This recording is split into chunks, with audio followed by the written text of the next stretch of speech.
Now, Kenya is known as the Silicon Savannah, a hub for innovation in technology. And here is why 4 young agricultural technology innovators have been announced as the winners of the AYUTE Nextgen 2025 competition. This followed 3 days of presentations, open dialogue, and innovation ideas in Kampala, Uganda. Now, AYUTE Nextgen is a youth agricultural innovation platform, empowering young people to shape the future of food. Now, in the climatic agriculture category, the overall winner was Caroline Mwangi, founder and CEO of Kim Planter Seedlings and Nurseries. That's from Kenya. And the first runners-up in this category was Marianne Gishinga, CEO of Agritech Analytics, still from Kenya.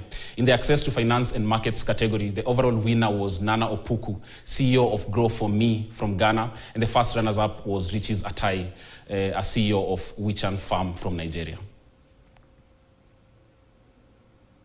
Now we move on now. Stakeholders in organic farming want the Pest Control Board